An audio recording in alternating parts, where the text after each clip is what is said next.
आप सुन रहे हैं विविध भारती पिटारा।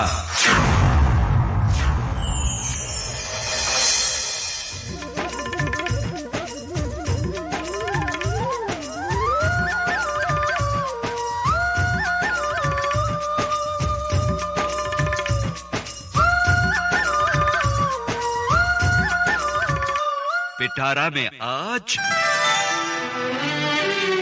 उजाले उनकी यादों की।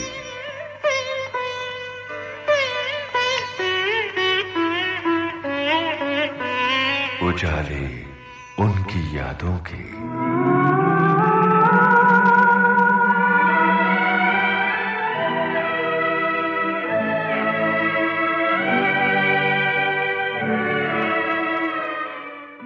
श्रोताओ, भारतीय सिनेमा का जब कंठ फूटा तब पर्दे पर एक ऐसा धीर गंभीर स्वर गूंजा जिसने बाद के दशकों में सेल्यूलॉइड पर रचा अभिनय का इतिहास। पर्दे पर सम्राट अकबर की भूमिका निभाकर एक युग को जीवंत करने वाले पृथ्वीराज कपूर के होनहार बेटे राज कपूर ने भी सार्थक सिनेमा का एक नया इतिहास रचा।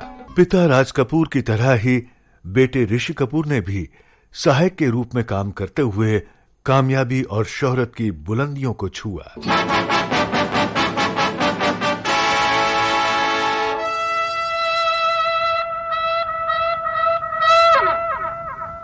उजाले उनकी यादों के।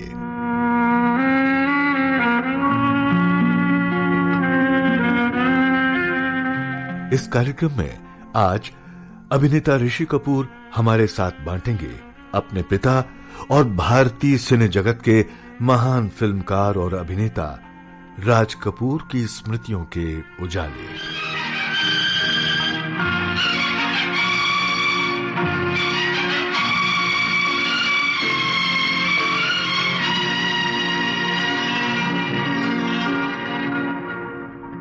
ऋषि कपूर जी, जब हम राज कपूर साहब की बात करते हैं तो हमारे सामने, हमारी स्मृतियों में उनका सिनेमा साकार हो जाता है।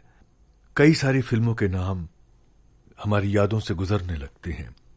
न केवल वो एक समर्थ फिल्म अभिनेता रहे, उन्होंने बहुत ही सार्थक सिनेमा का निर्माण भी किया और आपने उनको असिस्ट किया, उनके निर्देशन में भी काम किया। एक पिता के रूप में कैसा रिश्ता था आपके साथ उनका? देखिए जी, हमने बड़ी नॉर्मल बचपना हमने गुजारा है। हमें कभी वो एहसास ना होने दिया कि हम किसी बड़े बाप के बेटे हैं या किसी राज कपूर साहब के बच्चे हैं। हाँ, ये ज़रूर है कि कभी हम जाते तो लोग हमें ज़रूर देखते थे, तो हमें उस वक्त तो पता नहीं था कि हमें क्यों देखते हैं। फिर एक वक्त आया कि हमें मालूम पड़ा कि हम किसी बड़े बाप के बच्चे हैं। ये बात हम पे बाद में जाहिर हुई। राज कपूर साहब घर में बहुत कम दिखते थे। जब हमारे फॉर्मेटिव ईयर्स थे तो राज साहब बहुत बिजी थे, वो अपनी फिल्मों में बिजी थे। और जैसे कि मैं जानता हूँ, फिल्म में काम करना तो एक जुनून होता है, बहुत अपने में एक बहुत वक्त ले लेता है और आपकी घरवाली को इस बात को एहसास होना चाहिए कि एक त्यागना पड़ता है आपको बहुत। तो वो डेफिनेटली हमारे जो ग्रोइंग ईयर्स थे उसमें हमने पापा को मिस किया। बहरहाल मेरे लिए पिता ही नहीं, मेरे तो मेरे गुरु भी हैं। मैंने जो कुछ भी आज सीखा है, हासिल किया है, जो कुछ भी मेरे ज्ञान मुझे मिला है, वो तो राज कपूर साहब के जरिए मेरा नाम जोकर में मिला या बॉबी में मिला, और तीसरी बार मुझे प्रेम रोग में मिला। मैंने 3 फिल्में की राज साहब के साथ। एक टास्क मास्टर थे। टास्क मास्टर यानी कि उन्हें काम से मतलब था और काम निकालने में बहुत की माहिर थे। हमारा रिश्ता बाप बेटे का कभी सेट पे था ही नहीं। हमारा रिश्ता हर था एक डायरेक्टर और एक्टर का। मैं सेट पे भी उन्हें साहब बुलाता था और वो भी मुझे ऐसे कोई फुसलाते नहीं थे। बहुत डांट भी खाई है। कभी कभी ऐसा होता था कि किसी और की गलती होती थी और डांट मुझे लेते थे, तो दूसरे को वो एहसास हो जाता था कि गलती मैंने की, इसको क्यों डांटा जा रहा है। तो उसको चुपचाप तो एहसास होता था कि मैंने कुछ गलती की है। तो हम उसके भी बफर थे। यो एक राज कपूर साहब का एक तरीका था कि दूसरे को सुनाने के लिए तुम्हें डांट देते थे। तो उसका भी शिकार हम हुए। बट यही तो चीज़ें हैं जो मैंने सीखी हैं और यही तो चीज़ें हैं जिसके बलबूते पे आज जो कुछ आज पहुंचा हूँ, उन्हीं से सीखा। वैसे तो राज साहब का एक अंदाज ही अलग था फिल्म मेकिंग का। उनका 24 घंटा उठना बैठना सब फिल्मी था और कुछ नहीं, कोई और डिस्ट्रैक्शन नहीं, कुछ और नहीं। उनको सिर्फ अपनी फिल्मों से लगन था और कुछ नहीं। वो अपनी फिल्में देखते थे घर में? जी हाँ जी हाँ, तो उनका अपना ही थिएटर था, तो अब जब कभी देखें मैंने क्या किया था तो उसे उस वक्त जाके थिएटर में देखते थे। उन दिनों में वीडियो सब आया नहीं था ना, तो वो अपनी मेमोरीज रिवाइव करके फिर उसे लिखते थे कुछ ऐसे। हाँ, ऐसा होता था कि जब वो एडिट करते नई पिक्चर का कोई हिस्सा, तो बड़े उत्सुक होते कि मैं घर वालों को बुलाऊं और देखूं और उसका रिएक्शन मुझे मिले। सजेशंस को वो एक्सेप्ट करते थे? वो बिल्कुल ओपन टू सजेशन थे। वो एक्चुअली आपसे पूछते भी थे कि कैसा लग रहा है। मैं आपको एक किस्सा बताता हूँ कि राम तेरी गंगा मैली का जो पूरा क्लाइमैक्स है उसे पूरा रीशूट किया था। जो हमने शूट किया था उसमें गंगा मर जाती थी, तो कुछ ठीक नहीं लगा लोगों को। फिर राज साहब का ईगो नहीं हुआ उसमें, उन्होंने देखा कि हाँ भाई ऑडियंस का कहना सही है, उन्होंने कहा कि मैं गलत हूँ और आप लोग सही हो, और उन्होंने फिर से पूरा रीशूट किया राम तेरी गंगा मैली का क्लाइमैक्स।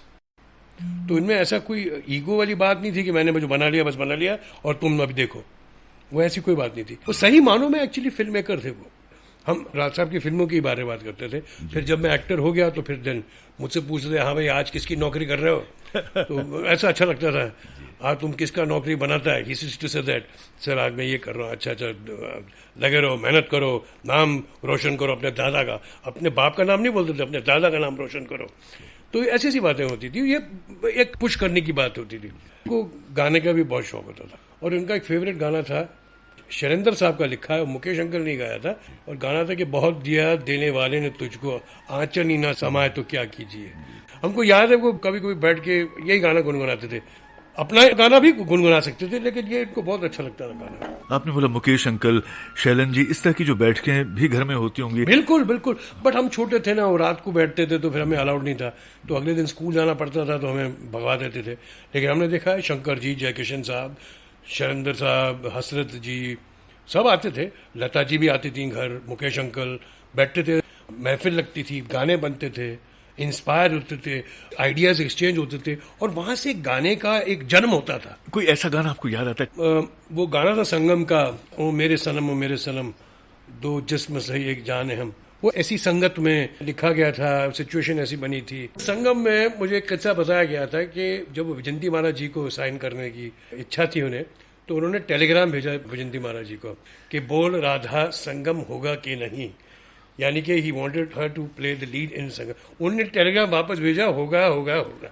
तो ऐसे देखिए ना, ऐसे बनती हैं खूबसूरत चीजें। पर ऐसा लगता है कि जैसे उनकी जो टीम थी, इधर मुकेश जी हैं, शैलन जी हैं, हसरत साहब हैं, शंकर जयकिशन जैसे लोग हैं, मतलब जैसे सर्वश्रेष्ठ को एक तो जोड़ना अपने आप से और उनसे सबसे बेहतरीन काम निकलवाना।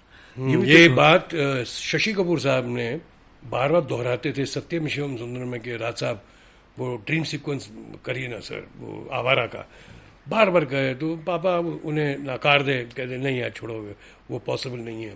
तो बार बार रोजाना बोले कि राजी प्लीज आप बनाइए, राजी प्लीज, रोज तंग करे। फिर 10-12 दिन के बाद पापा से रहा नहीं गया, और वो इतने जोर से उन्होंने शशि साहब को डांटा कि तुम बार बार बोलते रहते हो कि मैं ड्रीम सीक्वेंस करूं, वो जो आवारा।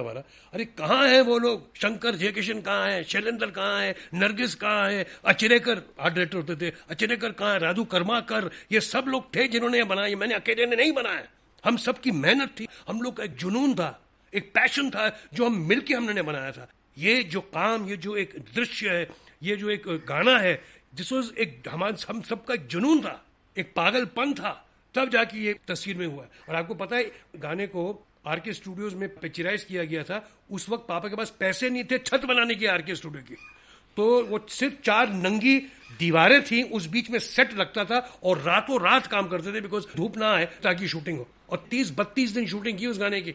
4 घंटे सोते थे, दिन में बाहर शूटिंग करते थे, बाहर से पैसा कमाते थे, रात को अपनी शूटिंग करते थे। तो ये तो पैशन होता है, ये तो एक जुनूनियत होती है यार। ऐसे तो गाने बने। एक और गाना बताऊंगा, जब पापा ने पहली बार लक्ष्मीकांत प्यारेलाल को बुलाया घर पे फॉर बॉबी, तो अर्नब बख्शी साहब भी आ रहे थे, तो उनको ये एहसास था कि राज साहब पिक्चर बना रहे, उस पिक्चर का नाम है बॉबी।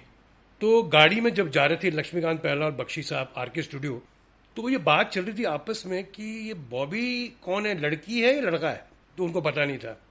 तो बख्शी साहब ऐसे ही सोच रहे थे, उन्होंने कहा कि हम तुम एक कमरे में बंद हो और चाबी खो जाए। हाँ प्यारे, कैसी लाइन है, बहुत बढ़िया लगा ये। वो जब वो गए राज साहब से तो बख्शी साहब ने बोला कि हम तुम एक कमरे में बंद हो और चाबी खो जाए, तो पापा ने कहा तेरे नैनो की भूल भुलैया में बॉबी खो जाए। तो जब उनको मालूम है कि लड़की का नाम बॉबी है, तो ये ऐसे ऐसे हुआ है।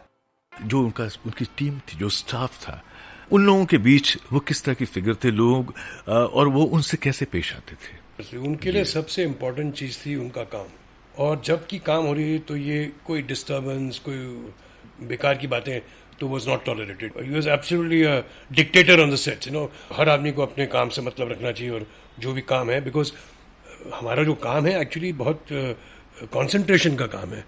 हम लोग क्रिएटिव लोग हैं, तो इसके लिए आपको एक समा बांधना पड़ता है। ये नहीं कि कोई डिस्ट्रैक्शंस हो तो उससे काम फिर अच्छा नहीं होता ना। हाँ, जब काम ना हो तो फिर मस्तियां, जो खाना पीना सब कुछ लो, जो पैसा, लेकिन काम करके वक्त I want an absolute seriousness about it. आप सुन रहे हैं विविध भारती। ऋषि जी, बचपन कैसा था आपका? हमारा चाइल्डहुड बड़ा नॉर्मल था। हालांकि हम बहुत दूर रहते थे, चेंबूर में रहते थे। उस वक्त तो खैर इतना कनेक्शन नहीं था टाउन के साथ, हमारी पढ़ाई टाउन में होती थी, लेकिन हाँ हमें एक गाड़ी मिलती थी स्कूल जाने की, वापस स्कूल लाने की। बाकी अगर जब हम अपने दोस्तों में अगर जाते थे तो हम जैसे दूसरे बच्चे होते थे हम वैसे ही थे, बस में घूमते थे, ट्रेन में घूमते थे। मैंने भी पूरे, जब मैं असिस्टेंट तक था तब तक मैं ट्रेन और बसों में घुमा। असिस्टेंट था ना मैं मेरा नाम जोकर में था, मैं फिर धर्मकर्म में था, कल आजार कल में था। धर्मकर्म के आधी पिक्चर में छोड़ गया, तब बॉबी शुरू हो गई थी। बॉबी के लिए आपका सिलेक्शन कैसे किया? वो तो ताज्जुब की बात है, मैं तो बाय डिफॉल्ट एक्टर बन गया इन बॉबी। जोकर पिक्चर नहीं चली, लेकिन उसका पहला जो क्षेत्र था, फर्स्ट पार्ट, लोगों ने बहुत पसंद किया, तो वो मैं उसमें एक एडोलेसेंट बॉय था। तो पापा बना रहे थे एक यंग स्टोरी, लव स्टोरी, सही मानूं में टीनेज लव स्टोरी बॉबी के रूप में। तो उन्हें एक बॉबी अपनी हीरोइन की तलाश थी। तो जब डिम्पल को शॉर्ट लिस्ट किया तो मुझे भी कहा गया कि भाई तुम भी रिड्यूस करो, तुम भी वेट कम करो, मैं तुम्हें लूंगा हीरो। पिक्चर बन रही थी बॉबी। बॉबी कौन था? डिम्पल। मेरे लिए जैसे आज की तारीख में जैसे अब जो भी हीरो के बच्चे होते हैं तैयार किया जाता है फिल्म में हीरो बनने का, तो वो घोड़े में एंट्री करते हैं या मोटरसाइकिल पे एंट्री करते हैं, वो वैसे कुछ नहीं था। मैं बाय डिफॉल्ट हीरो था। पिक्चर तो टाइटल रोल तो डिम्पल की थी, Dimple was the hero of the film. मैं बाय चांस मुझे लिया गया, मेरी किस्मत अच्छी थी कि राज कपूर साहब ने घर में बैठा हुआ लड़के को ले लिया पिक्चर में। उन बीच में पिक्चर खत्म हुई, डिम्पल की शादी हुई, वो इंडस्ट्री छोड़ गई, पिक्चर रिलीज हुई, सुपर डुपर हिट हो गई, पूरा क्रेडिट मैंने कहा गया, मैं हो गया, बन गया एक्टर। और क्या, एक माहौल बचपन से फिल्मों का रहा। दादा, चाचा, चाचियाँ, पापा, मामा सब फिल्मों में थे, तो एक इन्फ्लुएंस तो हो ही जाता है। और फिर किसी ने एक बार मुझसे पूछा था कि आपने सीखा है, आपने किसी यूनिवर्सिटी में, किसी कॉलेज में? ऐसे ये आरके स्टूडियो और कपूर यूनिवर्सिटीज में हर आदमी सीखा तो और कोई और यूनिवर्सिटी में जाने की क्या जरूरत है? इससे बड़ी यूनिवर्सिटी कौन सी हो सकती है जो 24 घंटे हम उनके साथ गुजारते हैं, उन्हीं के बारे में सोचते हैं, उसी के बारे में सुनते हैं, ज्ञान वहां से प्राप्त करते हैं। तो ये सब आपके ये जेनेटिकली आपके अंदर जा रहा होता है ना कहीं back of the mind, psychologically तो आपके माइंड में रहता है। फिर उसके बाद तो किस्मत की जरूरत होती है, तकदीर फिर वही चाहिए होती। आप थोड़ा आप में हुनर होना चाहिए और फिर थोड़ा बहुत किस्मत का साथ होना चाहिए। और किस्मत ने तो आपका ऐसा साथ दिया कि आपकी पहली फिल्म हीरो के रूप में बॉबी सुपर डुपर हिट रही। उनका कौन सा किरदार बहुत बहुत अपील किया जिसको? बहुत मुश्किल है कहना कंवल जी। एक तो ये नहीं कि वो मेरे पिता हैं, मेरे गुरु हैं, मैं सिनेमा का स्टूडेंट होते हुए एक एक्टर को अप्रिशिएट कर सकता हूँ। जैसे जागते रहो तस्वीर जो है बहुत बढ़िया मुझे लगती थी, उन्होंने काम बहुत अच्छा किया। लेकिन पापा पे जो मुकेश अंकल की आवाज़ सूट करती थी, मन्ना डे की भी आवाज़ सूट करती थी, जो ऊंचे सुर के गाने होते थे वो मन्ना जी गाते थे, और जो अहम फहम जो हम आप गा सकते हैं वो मुकेश अंकल गाते थे गाने। और ज़्यादातर शंकर जी, जयकिशन जी बनाते थे वो गाने के जो आम आदमी गा सके। इस बात में कोई शक तो नहीं है कि हम सब जानते हैं कि पूरा रूस, पूरा चीन, हर आदमी गाता था आवारा हूँ, मेरा जूता है जापानी। ये गाना वहां तक हिंदुस्तान को छोड़ते हुए कहाँ तक लोग गाने। आज की तारीख में टर्की जाओ, कहीं भी जाओ, मैं ताशकेंद गया था, उज्बेकिस्तान, आज के बच्चे जो मेरे रणबीर की एज के बच्चे वो गाना गाते हैं, मेरा जूता है जापानी। और वो क्या गाना दूसरा, इच्च के दाना बीच के दाना दाने, वो गाना गाते हैं आज के। तो ये इसका क्या कारण क्या है मुझे समझ नहीं आता। राज साहब को तो गए हुए 25 साल हो रहे हैं, उनके गाने आज भी बच्चों की जबान पे है। तो पापा ने बोला था कि जब मैं एक्टर बन रहा था तो इस देश को नई नई फ्रीडम मिली थी, हमें अपनी आज़ादी मिली थी। तो उस वक्त का नौजवान गुम रहा था, उसे पता नहीं था कि मुझे कौन सी दिशा लेनी है। हमारा जो बच्चा था, जो नया इंडियन था, जो हिंदुस्तानी था, जो यूथ था, उन्हें पता नहीं था कि अब हमें कैसे अपने देश को बनाना है। तो कहानियां बहुत थी कहने के लिए। अब देख लीजिए क्या क्या कहानियां नहीं बनी उस वक्त। फार्मर्स की प्रॉब्लम थी, स्टूडेंट्स की प्रॉब्लम थी, सोसाइटी की प्रॉब्लम थी। तो कहानियां बहुत थी लोगों को कहने के लिए। उजाले उनकी यादों के। आप सुन रहे थे फिल्म अभिनेता ऋषि कपूर से कमल शर्मा की बातचीत पर आधारित कार्यक्रम का पहला भाग, जो समर्पित था महान फिल्मकार राज कपूर की स्मृति को। इस कार्यक्रम की रिकॉर्डिंग में तकनीकी सहयोग दिया दिलीप कुलकर्णी और विनायक रेणके ने। ध्वनि संपादन किया कमल शर्मा ने। विविध भारती की ओर से इस कार्यक्रम की प्रस्तुतकर्ता मनीषा जैन।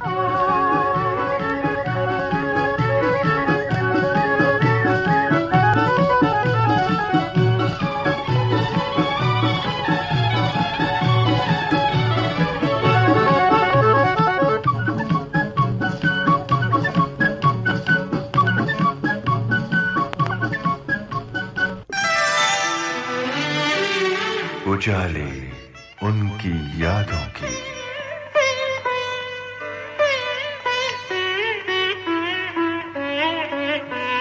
उजाले उनकी यादों की।